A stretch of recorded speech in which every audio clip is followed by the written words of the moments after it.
Mensagem do céu. É alguma coisa que eu tenho vivido, queridos, não é? Eu tenho vivido no meio do mundo aí, vamos dizer, como se compartilha, dito cristão, não é? O mundo que é um universo à parte daquilo que eu compreendo como serviço de Adonai, como culto, na verdade, que se pronuncia aí, o qual eu tenho uma diferença em relação ao entendimento e uma prática, porém eu respeito demais, queridos. Eu quero que vocês compreendam, amados, que não há da minha parte o desejo de me apartar dos cristãos de modo nenhum, queridos. Não é? Se me chamam numa congregação para pregar, eu vou. Pelo contrário, há pessoas que quando sabem que sou eu que vou pregar, criam até situações de enfermidade para que possa impedir que eu vá, ou seja, até situações mentirosas nós já atravessamos, membros do Ministério Som do Céu já acompanharam isso, e lugares onde nós vamos pregar, infelizmente, a pregação não é o que eles gostariam de ouvir, não é sobre prosperidade, não é sobre edificação, mas sim sobre santificação, e as pessoas não gostam muito de ouvir sobre santificação, queridos. A parte que Deus tem que fazer é joia, mas a parte quando somos nós que temos de fazer, aí não dá, não é? E hoje eu passei por uma situação assim, onde eu vi claramente a construção de uma parede, queridos. Eu vi uma situação assim, onde, olha, queridos, é horrível você ver a gentilização de um judeu, ou seja, para o judeu ser aceito no meio gentil, ele tem que se tornar um gentil, não é? Então, se ele começar a demonstrar que ele é um judeu, ou que ela é uma judia, ou quem quer que seja, e estiver no meio dos gentios, certamente vai ser rechaçado. Então, tem que deixar pai, mãe, se o pai e mãe é judeu, se tem alguma ligação com o judaísmo, olha, deixa lá, esquece que existe, e fica aqui, fica quieta, porque aí ou fica quieto, que você aqui vai ser muito bem aceito, você vai ser muito bem querido, nós vamos cuidar de você desde que você negue a sua ancestralidade, negue quem você é, não é? E aí eu chorei muito hoje de manhã, chorei muito mesmo hoje de manhã, porque assim, queridos, eu não sou o tipo de pessoa de bater o pé pelos meus direitos. Eu acredito que todos os meus direitos estão nas mãos de Adonai. Mas tem pessoas que gostam de ostentar, né? Aqui no Brasil tem um tal do funk ostentação, não é? Mas tem pessoas que gostam de ostentar a possessão, não é? Ela não basta possuir, ela tem de demonstrar aquela possessão que ela tem e o quanto é demeritoso para os outros que se mataram para criar, se mataram para edificar, pagaram um preço elevadíssimo, choraram muitas noites, passaram muitas noites. Queridos, eu nunca fiz isso com ninguém, não é? Eu nunca afastei a família de ninguém, principalmente eu tenho muitas pessoas na nossa convivência que são cristãos e que pode dar esse testemunho, não é? Eu jamais apartei, queridos, eu tenho pessoas aí, eu tive o namorado, hoje noivo da minha filha, a família toda cristã, pastores. Queridos, eu sempre zelei para que a minha filha pudesse estar no convívio com essas pessoas que são hoje sogro e sogra dela, não é? Eu sempre zelei, queridos, eu nunca criei o menor obstáculo para a convivência de pessoas do meu convívio com pessoas que são cristãs. Mas as pessoas cristãs, queridos, lamentavelmente, eles criam barreiras de divisão com relação a quem é judeu, e eu preciso me manifestar hoje, porque hoje eu sofri uma situação tão assim, sabe quando você vê o que está acontecendo diante dos seus olhos? Naquele momento eu cheguei para Adonai e falei: Pai, eu preciso entender o que está acontecendo. E um querido meu, muito querido, chegou para mim e falou: Céu, você já leu esse livro, O Teu Povo Será o Meu Povo? Não é? Como eu compartilhei para vocês, queridos, o livro é de Dom Finto, não é? Desculpe, Dom Finto. Eu desejo de coração que todos os membros do Ministério Som do Céu pudessem ler. Eu já indiquei até para os meus familiares, não é? É o que eu digo, não é, queridos? O profeta não tem honra na sua própria casa, muitas vezes. Mas, queridos, isso aqui deveria ser leitura obrigatória para todos aqueles que querem compreender minimamente a história da igreja. Minimamente a história de como foi fundada a igreja. E eu vou ter que ler para vocês uma parte de um capítulo que o Eterno falou poderosamente comigo. Filha, você quer saber o que está acontecendo, não é? Leia isso aqui, você vai compreender. E eu vou ler para vocês o capítulo 6, a gentilização da igreja. Deus concedeu arrependimento para a vida até mesmo aos gentios, Atos 11:18. Recentemente eu fiz uma viagem à Espanha com um grupo de amigos judeus e gentios e lá visitamos locais históricos onde legislações contra o judaísmo foram sancionadas e perseguições aconteceram anos atrás em Granada e estivemos na sala do embaixador do Palácio de Alhambra, onde Fernandino e Isabela assinaram o decreto para expulsar judeus e confiscar suas propriedades em 1492. Não é? Nesse lugar, revisitamos eventos, confessamos pecados e pedimos perdão em nome de antepassados já mortos, cujas decisões têm nos afetado até os dias atuais.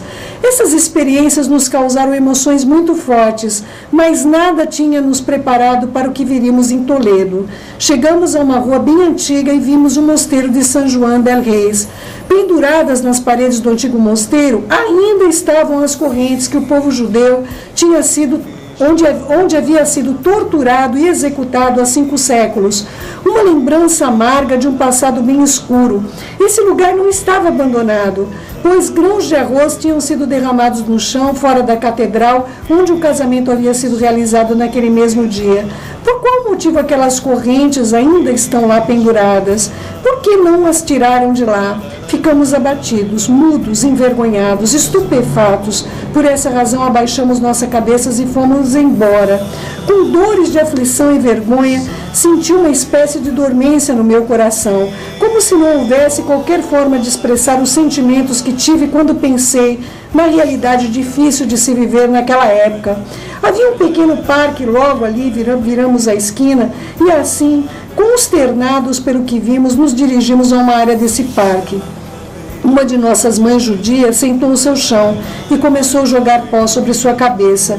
Essa foi a maneira de expressar o inexprimível. E eu sentei ao seu lado, seguindo sua liderança. Outros judeus e gentios começaram a se abraçar. E após um longo tempo de silêncio, alguém começou a recitar o Kadish. Kadish é a oração que nós fazemos, queridos, em todos os serviços do Shacharit, nas manhãs. Nós temos de iniciar com o Kadish e também concluir com o Kadish.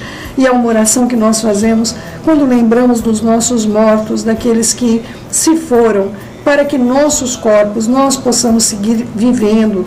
A oração judaica em memória dos mortos, honrando homens, mulheres e crianças judias que tinham sido atormentados e assassinados nas gerações passadas por cristãos.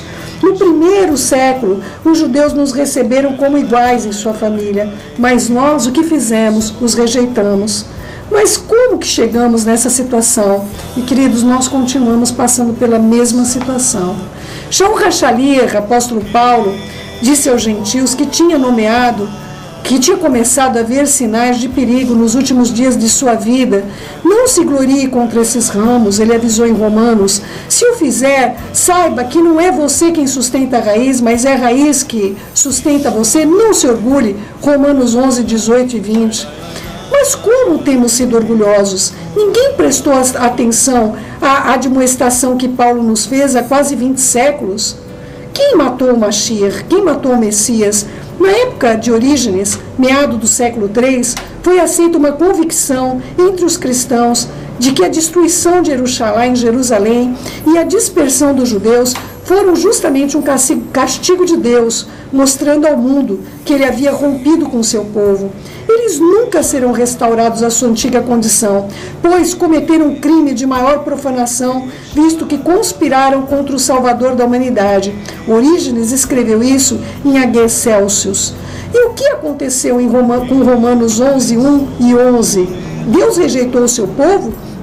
De modo algum? Eles caíram sem chance de recuperação? Não! E quanto a Jeremias, será que Orígenes e outros descartaram a profecia de que Israel voltaria a ser uma nação e jamais deixaria de ser enquanto existisse sol sobre o céu? Jeremias 31, 35 a 37. Somente judeus conspiraram contra o Salvador? Não foi Pilatos um gentil que deu a última palavra? E os soldados, por acaso, eles eram judeus ou eram romanos? Eles obedeciam suas ordens? Sim, mas extremamente envolvidos em sua prisão, tortura e madeiramento. No entanto, a igreja não assumiu nenhuma responsabilidade. O imperador Constantino chamou o Concílio de Nicéia em 325 depois de Cristo para resolver alguns dos problemas de doutrina, mas ele também queria assegurar-se que a igreja, de uma vez por todas, seria separado desses miseráveis poluídos que marcaram suas mãos com crime nefando. Essas são as palavras próprias de Constantino, queridos. Tá bom? Eu quero até passar a referência para vocês, para não parecer a Cel tá tirando isso da onde, não é? Eu já vou até passar as referências, não é? Constantino, citado em Gruber, Dan the Church and the Jews, de Elijah Publish, de 1997, página 35, tá bom, queridos? Eu vou dar as referências para você procurar. Eles precisavam de uma data diferente para celebrar a ressurreição, pois a Páscoa era uma tradição demasiadamente judaica. Parecia algo indigno que a celebração dessa data santa deveríamos seguir a prática dos judeus profanamente. Eles contaminariam com suas mãos com um pecado inigualável e merecem, portanto, serem aflitos com a cegueira da alma, escreveu Constantino aos bispos reunidos em Nicéia. Da onde você tirou isso, Cel? Eu vou mostrar aqui, eu vou falando, mas eu vou dizer onde está, queridos, porque olha, a coisa é gravíssima, está em Ibid, tá bom? Vocês podem procurar. No final da reunião do concílio, Constantino ofereceu um grande banquete para celebrar com a igreja, visto que ele conseguia tudo o que ele queria. O calendário romano tinha triunfado, a celebração anual da ressurreição do Senhor agora recebeu um nome diferente, baseado em Ostre, que aqui não é aqui, não aqui, mas até nos Estados Unidos ainda é Easter, tá bom? Que é o nome da deusa da primavera, teutônica, não é? Que não se parecesse de maneira nenhuma com Pêssar, da onde provém a nossa palavra Páscoa em português, o festival verdadeiro de sua origem.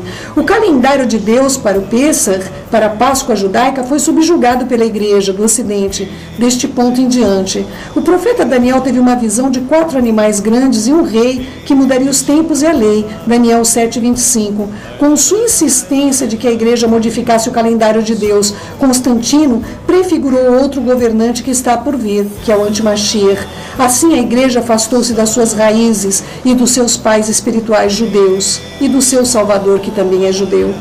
Em seu lugar, fostes colocados, João Crisóstomo garantiu ao seu rebanho alguns anos depois que a igreja substituiu os judeus. Judeus que haviam aceitado Jesus agora tinham de renunciar todos os aspectos das suas tradições judaicas. Se eles recusassem se submeter a isso, eram considerados hereges, ficariam sob a ira de uma igreja gentílica muito confusa. Nas gerações vindouras, teólogos aceitaram a teoria da substituição, que logo se tornou doutrina. Jeremias e Paulo, Yirmiyahu e Shaul HaShaliach foram esquecidos e suas palavras totalmente reinterpretadas. Quando o segundo concílio de Nicéia aconteceu em 787 d.C., judeus cristãos tiveram que provar suas decisões de serem cristãos. Eles eram excluídos de participarem da ceia do Senhor, o Seudat Mashiach, por decreto da igreja. E se praticasse a tradição do Shabat ou qualquer costume judeu, eles seriam malditos. Em alguns casos, eles eram forçados a comer carne de porco na frente de testemunhas como prova do seu desdém e das suas raízes. Você vai encontrar isso no cânon 8º do segundo concílio de Nicéia, queridos. Por favor, procurem compreender o que aconteceu com o nosso povo. Não é? Os concílios de Latrão, em 1179 e 1215 d.C., estabeleceram que judeus vivessem em alojamentos separados e usassem uma roupa distinta. Isso abriu caminho para que as condições de vida precárias e o crachá amarelo exigido durante o tempo do Holocausto nazista ocorresse. Martinho Lutero trouxe esperança para milhões através do movimento da reforma religiosa no século XVI. A carta de Shaul HaShaliach de Paulo aos Romanos lhe deu vida, mas parece que Lutero não entendeu nada de Romanos 11, 28 e 29. Quanto ao Evangelho, ele e os judeus são inimigos por causa de vocês, mas quanto à eleição, são amados por causa dos patriarcas, pois os dons e o chamado, a vocação de Deus são irrevogáveis. As observações de Lutero? A palavra inimigos aqui deve ser tomada como um sentido passivo, que eles, os judeus, merecem ser odiados. Deus os odeia e por isso eles devem ser odiados pelos apóstolos e por todos aqueles que são de Deus.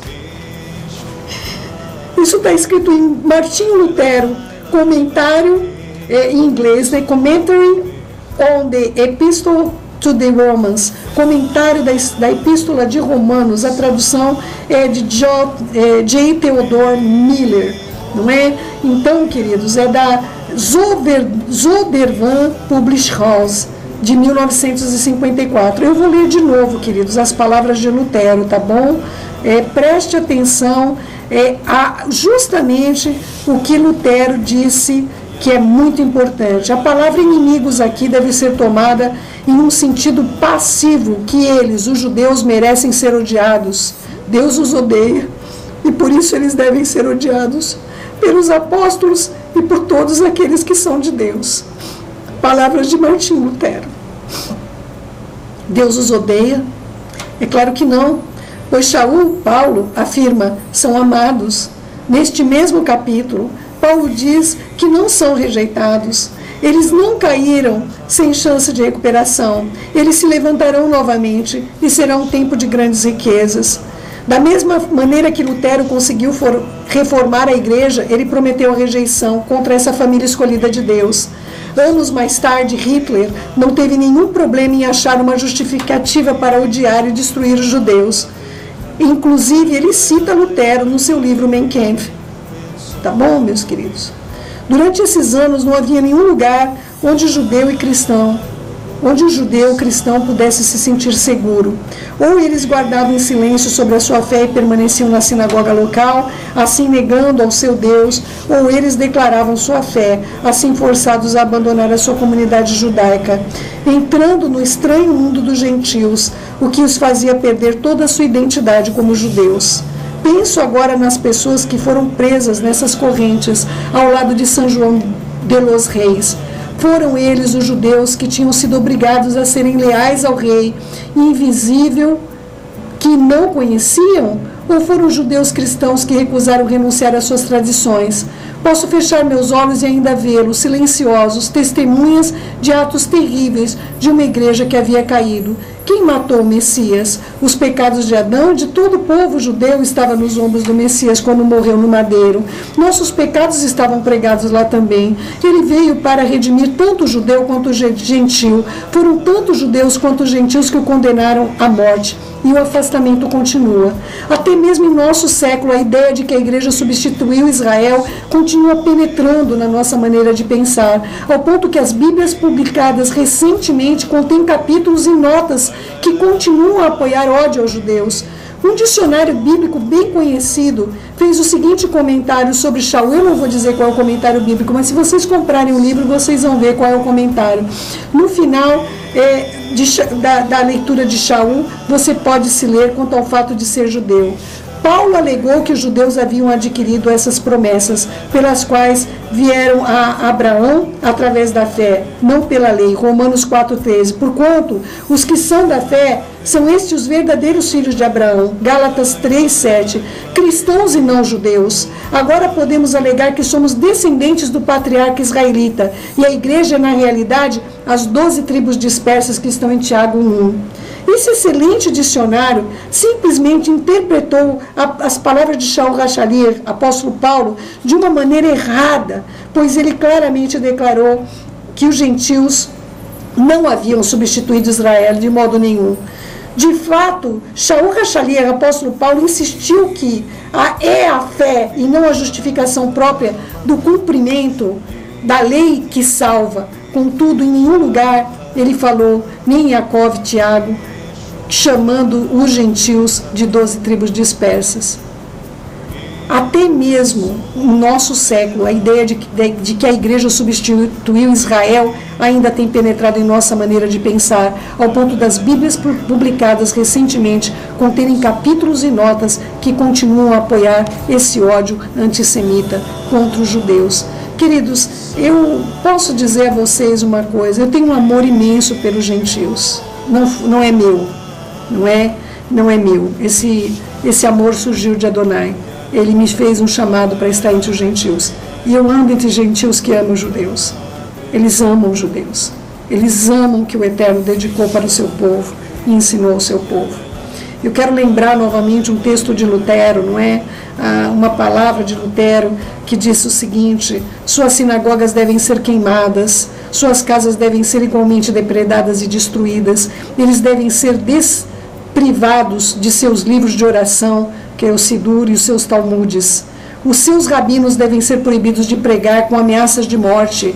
Passagens e privilégios de viagem devem ser totalmente proibidos. Deixem o jovem judeu e a jovem judia trabalhar com o mangual, o machado e a enxada, a pá, a roca e o biuro. Deixem-nos ganhar o seu pão com o suor dos seus narizes.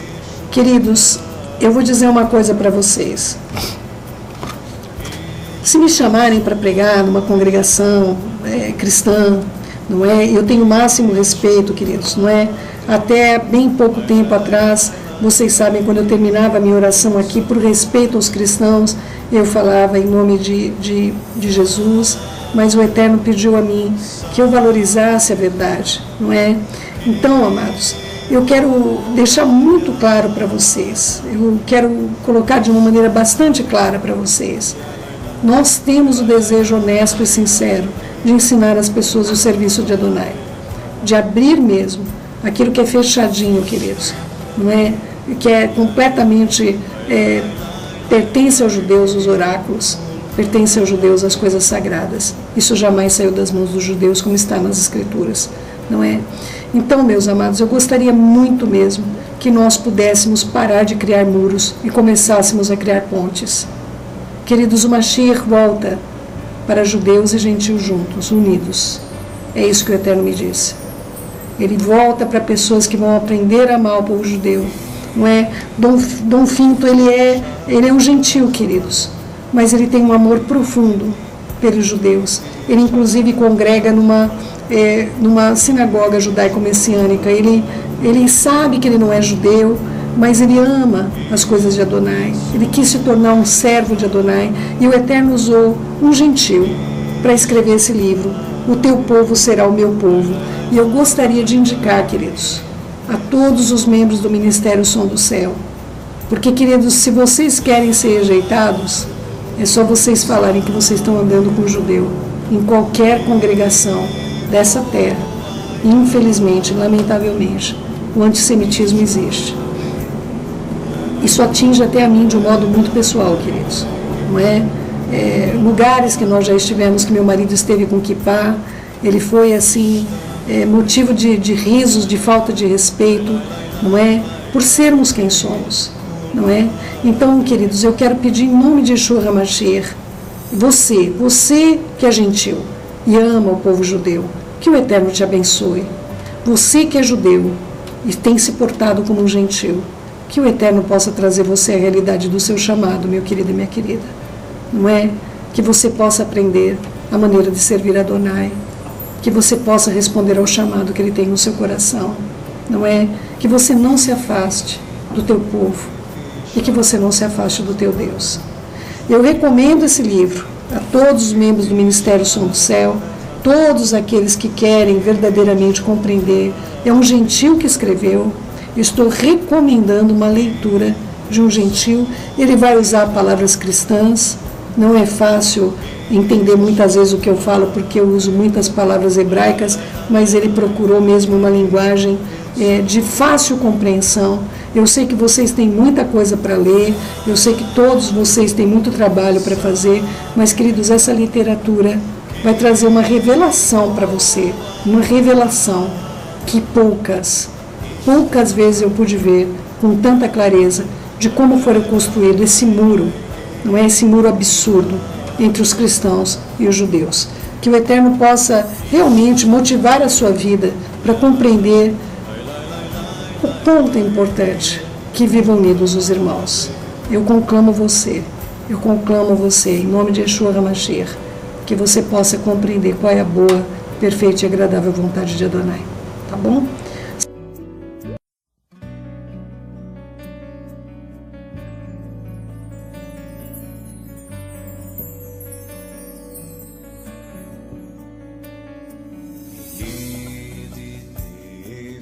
שבך רחמן, ידידי, في שבך רחמן.